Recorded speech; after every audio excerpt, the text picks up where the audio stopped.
Hey guys, welcome back to my channel. Sorry it's been a while. My name's Stuart and I'm here with the third part of my story for you. So at the end of part 2 I left you with my father tapping me on the shoulder and telling me I got 5 minutes to pick which side I want to live, whether it be with my mum or my father. So I'll start it from there. I chose my mum. My dad has been told why. He was told there and then, and he got told again about 10 days later. Skipping to that time period, we got back into Stoke-on-Trent from Manchester Airport. We got back to the rented accommodation that we had, which I'll get into a little bit longer in the video. I got a phone call from my father about 10 days after, saying he's got a apology present for me. He turns up with what he believes is a car for me. Now I'm quite long-legged due to my sporting background and whatever. I've been very long. I'm a very tall guy. And where cars are concerned, I need quite a bit of leg room. He brings me a car which is no bigger than a tin can on wheels, literally. I am literally almost, to drive it, I'm almost in the fetal position, with my knees up around my throat somewhere, which I wasn't best pleased about. And it was an absolute death trap that he bought me. If I popped to the bonnet, every single hose on the engine was gaffer tape one side to the engine. This is 10 days after he put me through all that over there. He'd initiated all that over there. I then decided later on that particular day to have a look round for footballing and soccer. Just muck about and see what the crack is with it all. So I goes at my local park, only to get jumped by 4 youths who I never known from Adam. Still don't know him now if I'd see him. Nothing major, no major damage, just opportunism with them.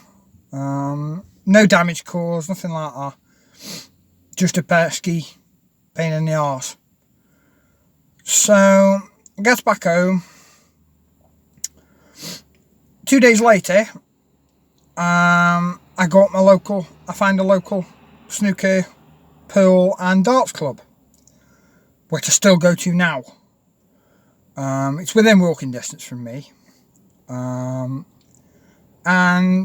it was a Wednesday night, this was. And through extended family, people know people and all the rest of it, I got invited to play in a little 6-person muckabout snooker tournament. Just friendly stuff, nothing major. And that night I'd won it. This is 2 days after the first jumping. So I'm up about 35-40 quid. Something in that region. So because it wasn't a good night, I decided to extend the night a little bit and go for a drink. Now, I don't drink personally. Never have, never will. Just doesn't. Just something that doesn't arrange with me. And I orders a drink from the bar at the local pub, which again is only stone's throw away. So I goes in. There's a group of people on 2 tables. They didn't have much seating there at the time because they didn't need it.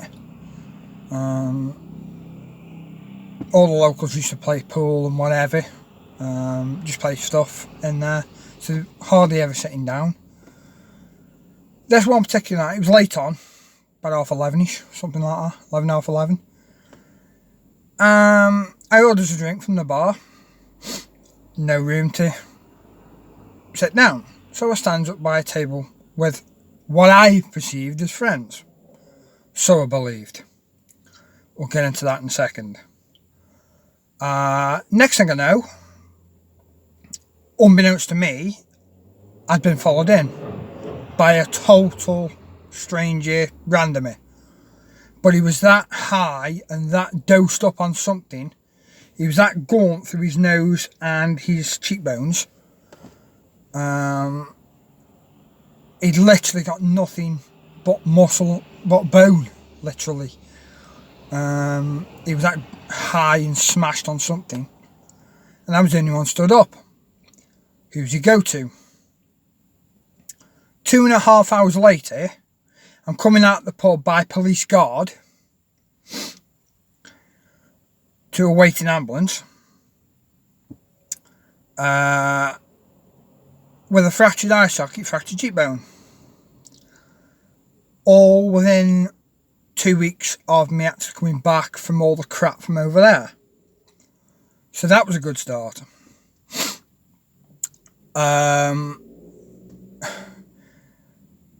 That was a 13-hour process between getting from the pub, going to the hospital, and getting back from the hospital under guard again.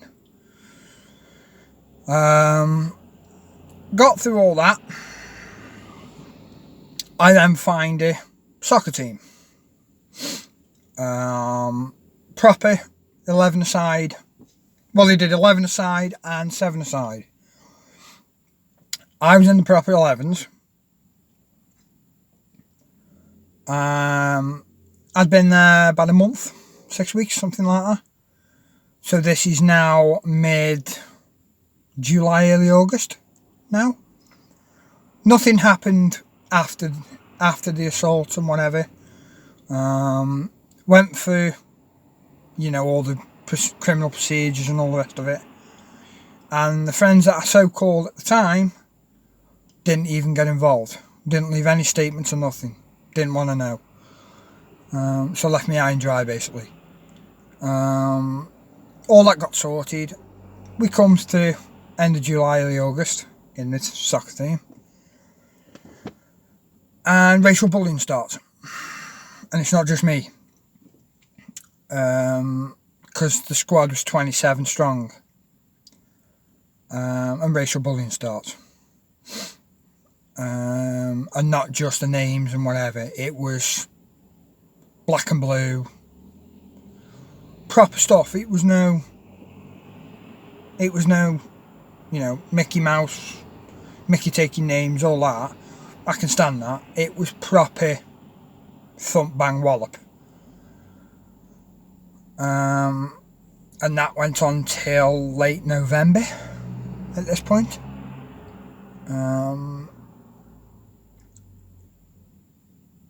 Nobody did anything, nobody was interested. So at the end of the day, I just left the side. So I'm getting on with it. The side has dissolved now. Completely dissolved now. It was only a Sunday morning. Excuse me. Excuse me. Sunday morning thing, so nothing major.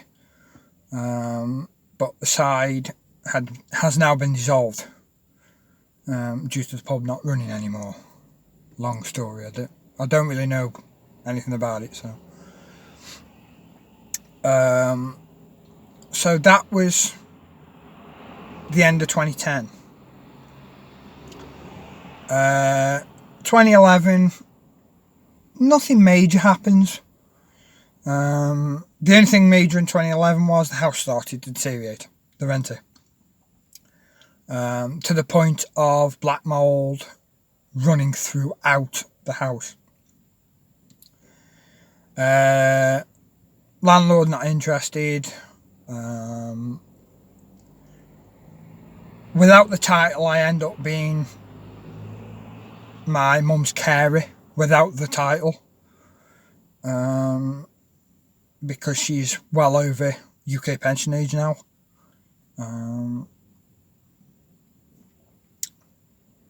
So that was 2011.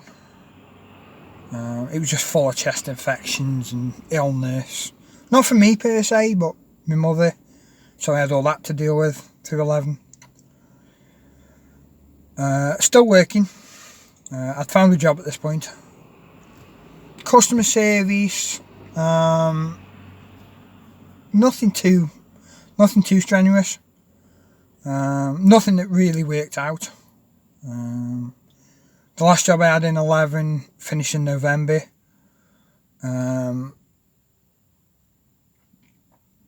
It wasn't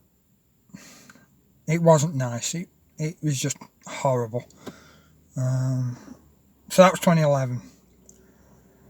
Now we come to 2012.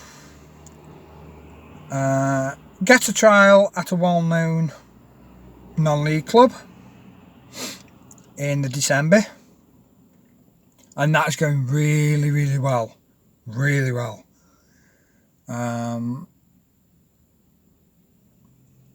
We get to the February.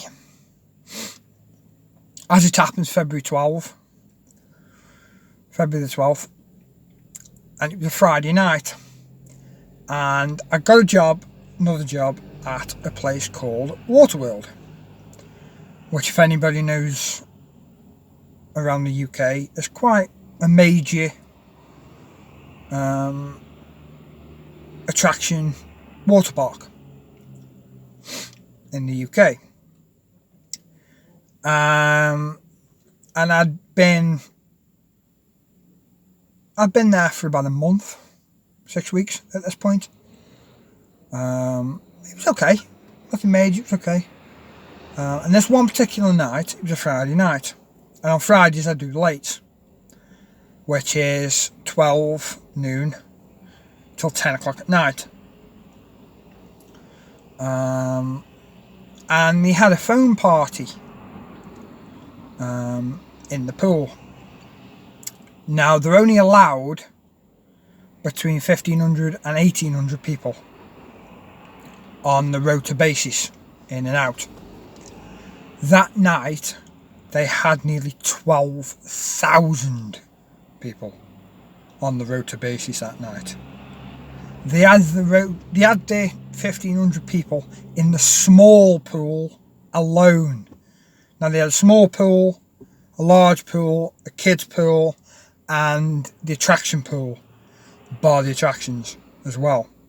So it was a giant place. It was no, it was no home bar. It was no grocery store place. It was a full-on Alton Towers size place. Full-on place. It was no joke.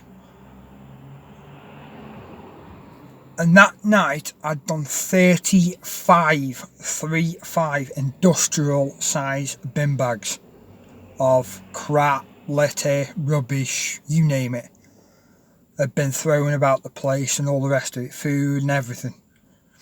I'd never stopped. I'd taken 2 sips of drink in nearly 8.5 hours. I had 1 pint, I had 1 Coke, which you're allowed with your lunch, or supposedly lunch meal. I had 2 sips of that from noon till 8:30 that night. I had 2 sips, which was how busy we were. I got recommendation after recommendation off one of the tables in particular,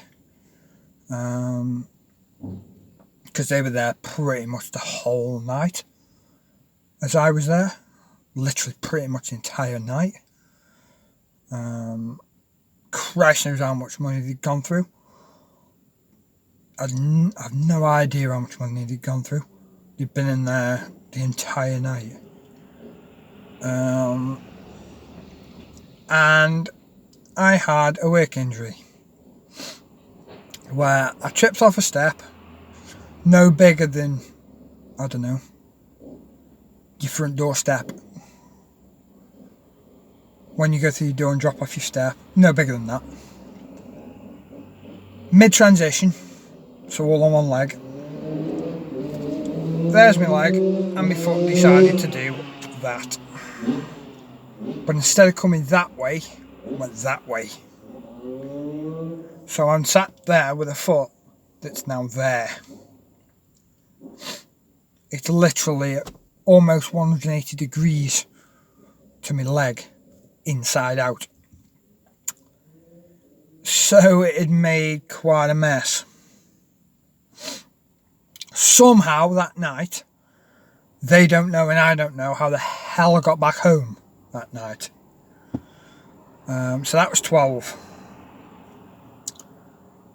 I was on medical crutches and plaster from the February 12 to the last week in October in 2014.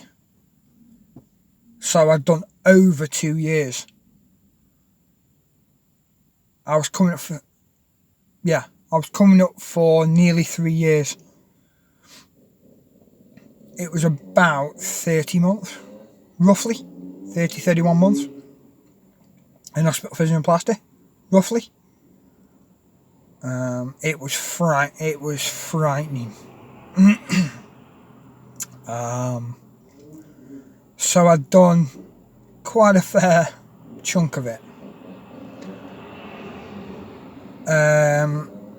Obviously when you're in plaster not doing anything, you gain weight, you're eating God knows what, you're doing anything you can to get through the day, whether that be console games, anything. And I gained a lot of weight. I'd gone from mediums in wearing everything, t-shirt, tops, trousers, to extra large in everything. So you can tell I'd gone. I get roughly, it was about 7.5 stone that I put on. So I'd put a hell of a lot of weight on. And I'd never been above 12 in my entire life before 2012. Come to 14, I was pushing nearly 19. Just shy of 19 stone. So you can tell I'd put a lot of weight on. I have lost quite a bit. I'm down now to about 15.5, 16. So I have lost a lot of weight. I'll never get back to where I was, ever. I'll never get that low again. In all fairness, I can't now because my ankle won't take the pressure of what I used to do. So I can't get back to that level. And obviously doing nothing, your depression kicks off. Your isolation, your depression, your anxiety, true mental health kicks off. Bear in mind at this point I'd still not told anybody about what went on in 2000 to the point. So I get cleared in October, start back up properly really in the January of 15. All the people that I gained through my sporting didn't want to know me anymore. Just couldn't be arsed, basically. Just completely ditched me, basically. So I had to start again. So in about 5 years, I'd had to start 4 times. Pretty much start my life again 4 times over. Which you can imagine what it was like, mentally wise.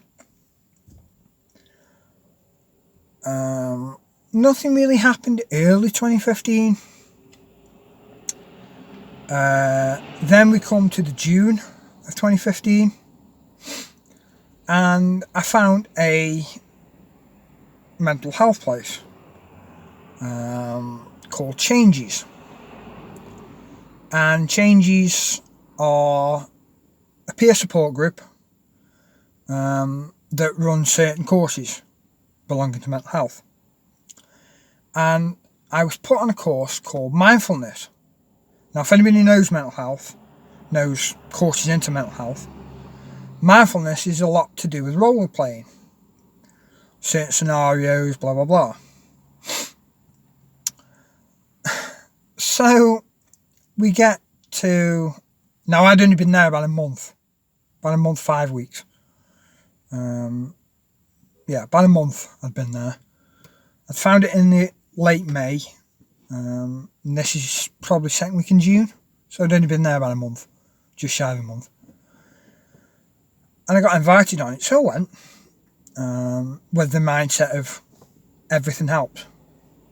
Nothing can not help me at this point. So we get to the mindfulness, we get to the second week, and this is the first week in July now. Enjoyed the first week a lot, enjoyed the peer support quite a bit, enjoyed the group chats quite a lot. Get to the second week and it's the first role play, which is where you put your hand out, put your palm of your hand up, and you put either like a grape, dried prune, even a strawberry sometimes, depending on what the role play was about. And this one particular day, I got a dried prune put on my hand, and as soon as that prune touched my hand, bang! It brought everything up. The abuse, the feel, the touch, the lot. It brought everything up. Now, I'm not one of them that will fake anything for sympathy. I've never done that in my life. Never ever. And never will. How I got home that night. Now, bear in mind the place is only a 2-mile walk. So it's only about 25-30 minutes for me to walk. Because I've always been a quick walker. Don't ask me why. I always have been. Probably due to my speed, probably due to my size, because I'm quite a slender, tall lad. I don't know, I've always been a quick walker. For a 2-mile walk that usually takes about 30-35 minutes, it took me the best part of 8.5 hours to get back home that night. And I finished the course roughly about 4:30, 4:45. How the hell I got home that night, I don't know now. But everything come out. The feel, the touch, the secret that worked. And it basically crippled me. It crippled me.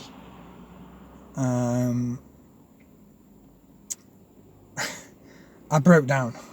I had a serious mental breakdown. That was the July. I didn't see a person till the second week in December. Not one person. I didn't want to see anybody. I would literally come out of my room, downstairs, straight on my games, and I would spend hours. Not just minutes. You're talking 16, 18 hours a day. Literally. The only time I'd stop is for have a bit of lunch, bit of grub, and a drink. Period. I didn't watch any TV since July till the second week in December. Didn't watch a TV programme. At all. At all. And my mum can back you up on that. Then we get to early 16. 2nd of April 16.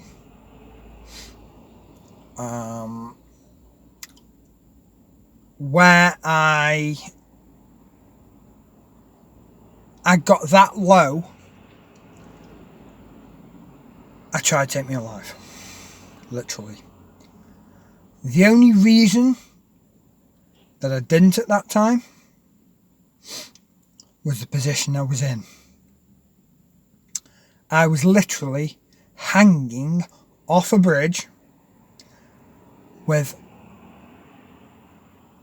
my knee bar with my knee around the top of the bar and locked round the top. Sort of that mode. So the bar's here and my leg's that way around the bar. And I'm locked there across the ankles. That is the only reason I didn't fall. But it wasn't for the want of not falling. And that was the second of it. And that was the first time that I tried it. Let's just say, if it wasn't for a certain song and a certain YouTube video, I would be dead now. I would be dead now if it wasn't for two things.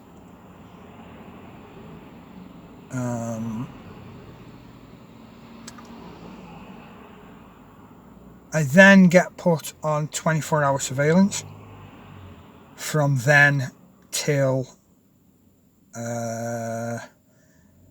the October of 17.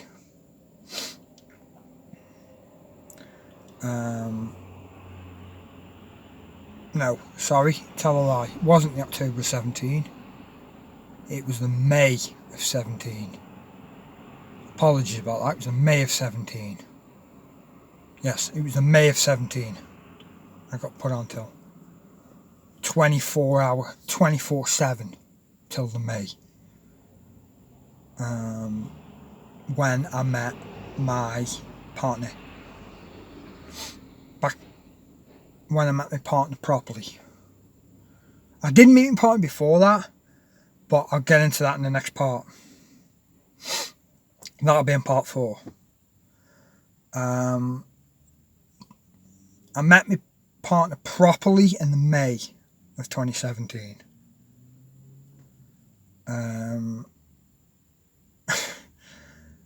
How I was still alive between them two dates of 2015 and so how the hell I was still alive, I have no idea. I was layering that much stuff over it. It was frightening. It was terrifying. I've never seen my family be so scared of anything as that. See, for me, it wasn't a case of scared for me. I wasn't scared. I got to the point where I'd been scared too much. It just didn't faze me anymore. I got nothing to lose in my mind. I got nothing to lose. I got no one to... I got nothing to live for in my head. I'd gone past the stage of I was scared. It wasn't scared.